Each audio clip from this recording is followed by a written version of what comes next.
I've been able to be much more creative in terms of what I do and how I do it. And consequently, there's been a lot of growth professionally. And the other thing about being a tutor, what I found is I get much more positive feedback than I do as a tutor than I did as a teacher in school.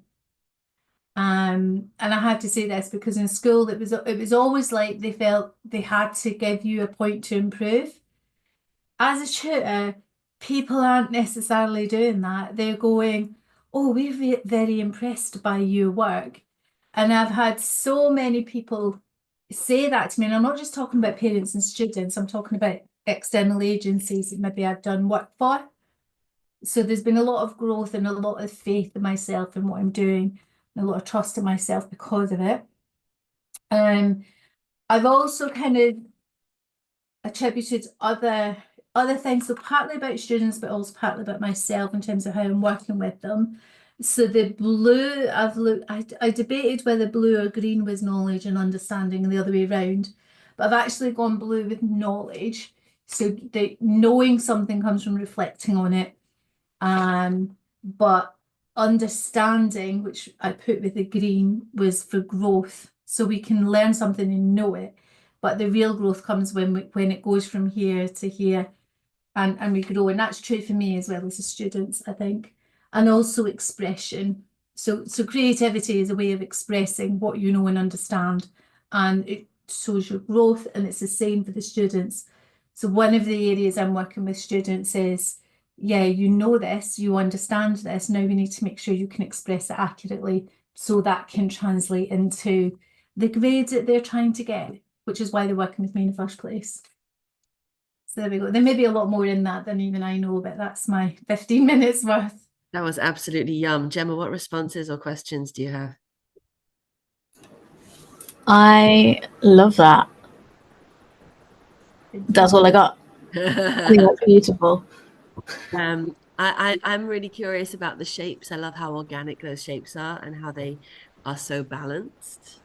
I was looking to see initially whether there was like, knowledge was a bigger circle than creativity. And it's not. It's not. They're really balanced. There was a real sense of wholeness. And the fact that the student landed in the middle is so lovely, isn't it? Because it didn't have to. You'd say theoretically you'd want the student to land in the middle, but it doesn't always.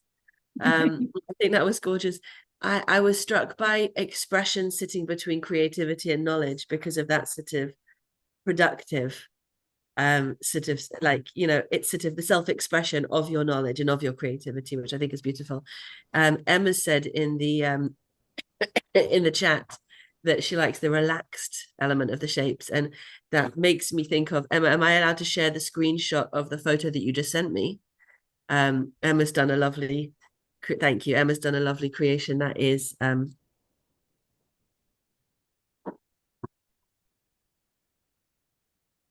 I have to unblur now, don't I? Jenna, would you mind reading what Emma says whilst I'm trying to do that? Scroll down. Can't work out how to get the image here. Like a learning wall, builds on prior learning and builds up. Purple is the student's knowledge. Green is me helping them to fill gaps and building a more stable wall, catching them when they feel like they are falling. Learning isn't linear, so the wall isn't square. Purple, brand colors, but also the sense of calm. Green for growth and progress, also the growth of me. Oh, I love that. You did it. You did it. That's You didn't amazing, feel like it, but you did it. So this is a digital drawing, is it? Jenna, is it the kind of tool that you were using as well? Emma, what tool did you do this on? It isn't quite focusing. I know. Is it on WhatsApp? It is. Yeah, I was just going to Oh, love it. share Look, it to... the tablet's whiteboard. Okay. Yeah, when you're right, you're right. Thank you so much. Let me do that. Your tablet's come on, the brain. Okay, here we are. Here we are. And I feel like this is wonky and I didn't know how to turn it around right now. But that's what we're seeing. So what I want, the reason why I asked that, and I think I've answered the question, is that you did manually do the squiggles yourself, right? Even though it was a digital drawing, it wasn't dragging and dropping blocks. They're more manually created than that. Is that right? She said yes. Okay. Am I sharing? No. Are you kidding? Okay, hold on. Wow, the brain's on the go slow. Okay, hold on. I keep saying that. So I'm going to give this just another moment because it's well worth it. This is what Oh, this is what Emma sent us. The wrong way around. Am I sharing screen now? yes. Great. Okay. So Emma, are you able to answer that question about you physically colored in these blocks? I like that they're double blocks as well. They're not single. Oh, look, there's some singles here. I love the idea about the it's not linear, and I love how even some wonky little blocks have gone in there. There's been a response in the chat, so that means that Jenna's also yeah. Okay, awesome. So are there any additional reflections, Margaret, Mary, Jenna, that you'd like to share with Emma? I think it's quite apt. Go on. I don't know. It just, my brain went in a similar direction, I guess. Okay, so show us yours, Jenna. I don't have much to show because watercolor is a bit of a slower medium. So I've just got, oh, it's not showing up. I No, it is, it did is. a little bit of an underdrawing, and then I don't have all of my art stuff unpacked yet, it turns out. So I don't have my big brushes. So the splodges are because I tried to use some tissue to help make it easier. And my dragon machine isn't drying it fast enough, so I couldn't do the top layer. But I kind of, when I was thinking about it, I was like, the first image that popped into my head when I don't think we'd finished reading the whole like instruction even was something that I've thought about previously doing as an art piece and what I actually bought that canvas for, which is a bookshelf. So kind of going with that stacking of, I suppose, oblongs in my case, and that's kind of the direction I was going in. Tell me more. The different components and how they link together, and how, like, the reason I did an under, like, a base color for the whole thing was the idea is that you then paint your painting over the top of it and ignore it. First of all, you're not going from a blank page, but also the idea of it being a sepia warm tone that links all of the different things together, that kind of creates that integration and cohesion, because there isn't a beginning and an end. There isn't a hierarchy of these components, and there isn't like, it's going to look different all the time, even for the same kind of young person or the same kinds of sessions. It's always going to be an evolving balance, and there's no real right or wrong when it comes to that, as long as you kind of got a balance and it's what works and what's needed at that time. It seems to me that what you've painted is your foundations, and that actually that work that you just did, that you spent 15 minutes doing and finding the right way to do and finding hacks to do and wishing that you had the right tools to do, all of that was spending time creating your culture. And that idea that you just said about, and with every student it's different, that's because you are the same. That's because you, as your culture, the basis. We were talking. And you have to prepare the canvas. You can't just paint straight onto a canvas, because the canvas is going to warp and go weird. And so you have to do, you do a base layer of water, clear, transparent, and like really fluid. And if we are going to like psychoanalyze it, going down that direction, you do, for anything that you do have to just start by understanding what's already there and making that relationship and that connection and that understanding and really getting a feel for it before you can even lay foundations. And that takes as long as it takes, right? As much as we can use tools, like I've got my fan or my hairdryer or whatever to help dry. First of all, that in itself can make it warp and dry too quickly, but also there's no changing that weighting and that, you know, maturation that needs to happen and all of that. Something else that occurred to me there, Margaret Mary, I'm coming to you in a second to hear your reflections, was when your student is drawn on top, either they draw themselves or you draw them, or a session happens or whatever it is, learning is, you know, added on top. The gaps will not be white, they will be sepia. Yeah. And I think that's quite interesting as a sort of, you know, you're there, you're creating that basis. Margaret Mary, what are your thoughts? First of all, on Emma's one, what I noticed was she used different purples and different ones, with different dips to them. And I kind of thought, yeah, because not all students are coming with the same depth of learning or understanding. And so they're not all uniform. And even in terms of the progress they make is not all uniform either. With Jenna's one, I like the smudginess of it, because there were no clear lines. And I think that's true. Because even if you've got a student coming to you that has dyslexia, their dyslexia, you might have some ideas about what dyslexia looks like and strategies to cope with it, but to help the student learn.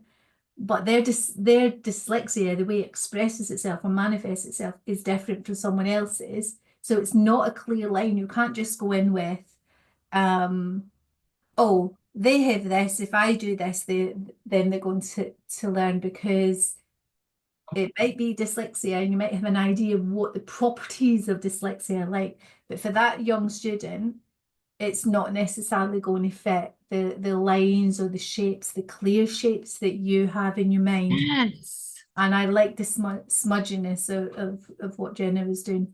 But In my mind, it's almost like Jenna's square is one of Emma's boxes. yes. I really like that, actually. Now I'm going to have to do a whole wall of paintings. all of them. Awesome.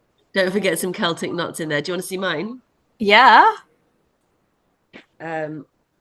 So I opened the notebook and I found too many of my children's drawings. Which distracted to me, and I was at risk of showing you all of them as well, so it's going to be distracting to you. So I tore the paper out, and then I was like, oh my gosh, I've got two sides. Okay, so this is not my tutoring, this is qualified tutor. And it's dynamic and it's busy and it's confused and it's delightful and it's all the things. And every time I turned the page, I gave myself a little arrow, because that felt like a sort of intentional move. And it turned out that this is my home life. And what's actually happened here is that these shapes have seeped through from the other side. And so I gave them a little yellow outline and made them intentional in a sort of wabi-sabi kind of way. As you can see, my husband is the backbone, and the container for this mad home of mine. And these little pink squiggles, it turned out that I had done 5 of them. So they turned into my 5 kids, and each one had their own sort of interplay between me and my husband, and dots or squiggles, or, you know, how messy they were and how overlapping, how much space they take and all of that. And I know that that wasn't the brief, except it is so important to understand what working at home looks and feels like. And how, I mean, this building site situation is no joke. People are banging and drilling and pulling walls out from under me constantly at the moment. And I need to make decisions about it. So that sort of working from home, big, busy life thing feels a joy and feels overwhelming. And this sort of let me feel a bit of ownership over it, which was a lovely feeling. What are your thoughts? I kind of feel like if you had the time to keep going, you'd get some of that seat back the other way as well. Yeah, because that's interesting. It didn't do that. I know Yeah. that process is organic. I didn't know what was and what wasn't. Yeah. I think it's fascinating, and I think it's very, very reflective of life, of your life right now. Mm. I think you qualified tutor one looks like one of the spirals on my Triskelly. Yeah, it does. What are the other two? It Yeah. does. That looks like my part of my Triskelly. So what are your other two? That's my question. What are Oh, the other what's two? going on over here and over here? Yeah. Yeah. And I feel like you could still do all those three and do them all double-sided too. Yeah, because we don't have enough going on. So basically, you've given me homework. Okay, we've got 8 minutes here. Emma, you need to give us the answer in the chat, and I would love to hear your reflections on my double-sided mayhem on the chat as well, if you wanted. So the question is, when I was preparing this session, I wasn't going to do an activity. I was going to discuss creativity, which we have done before here. And then I thought, enough with the talking. Let's do some doing. So what are your key takeaways from this session? To do more art. Why?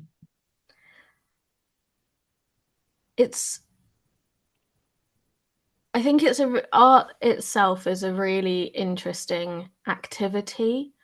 It forces you to stop and to wait and to kind of have things take its time. And I mean, for me, it doesn't matter what I'm doing the art for, whether it's the doodles I was doing yesterday because I couldn't find the words. Oh, don't know if that shows up. And I couldn't find the images that I wanted to talk about on Google quick enough, so I drew it.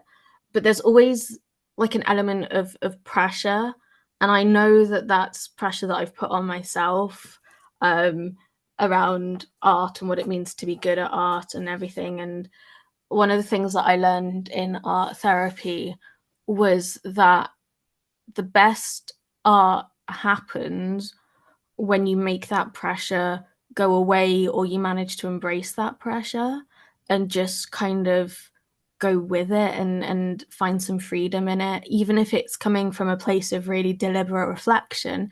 Even if you plan it beforehand, you can't control your medium. Like, there are very, very few media that you can control like that, and even then, the only reason you can control it is because you have built that relationship and understanding of that medium. And I think that taking that time to just chill out a little bit, even like really fast-paced media, is still it's still immersive. It's still, for me, it's something different. Even though a lot of what I do is very creative, it's a different kind of creativity, and it's for me. Can I tell you some of the things I heard? Mm. One is the focus on the process. When you said it takes time, and I'm trying to think about how to relate this back to the way that you work with a student, teaching them that it takes time, and removing the pressure of the exam grade and focusing on what you have to do, baby steps in a granular way to get there, feels very relevant. There was something about holding space as well, wasn't there? Something about the shape of the art making you just drop everything and be there. And I think that's why I asked. Sometimes we focus on productivity. It's almost like it's a way of giving yourself that, not just permission, but that protected space and time to not do those things, to just take a breath and be for a minute. It makes me want to shout, like, why doesn't life look like that and a little bit of the other thing? Why do we have to carve out time for this? Yeah. This is what life should feel like. Margaret Mary, what are your thoughts? I suppose I'm thinking about fear, and I'm thinking about it doesn't have to be perfect. It does. My paintings, I take the time and I measure them out, and they take hours and hours and hours to do. This one I just drew freehand, and it was very relaxed. And I wasn't worried about making it perfect, just communicating what it was I was trying to say. And again with students, there's a fear And I think partly if I talk about when I was doing art in school as a little kid, I wasn't very good at it. So I started off by saying to you, I'm not really an artist. Yeah. Because we're educated to, you can't do this, A for effort, C for that for your artwork. So I think my main thing, it doesn't have to be perfect. And it's one thing I'm saying to my students all the time, you're just putting drips of water in a bucket. It doesn't have to be perfect. We're just trying to get the next drop, the next drop. And I think I'm actually quite pleased with myself that I didn't get fearful when you said this. I thought, okay, 15 minutes, not much I can do in 15 minutes, and I go with what I know and what I think and allow it to speak. Totally. That's what I've taken away. Doesn't have to be perfect. You've definitely resonated with Emma in the chat, who says that she's too much of a perfectionist for art. And we will challenge you and remind you that creativity is about beauty, not perfection. But also,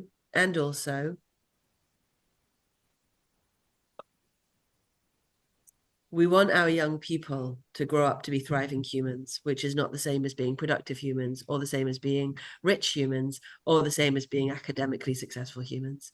And the space that we tapped into just now, which can be accessed in other ways as well, through music, through dance, through conversation, through friendship, through gardening, through lots of things.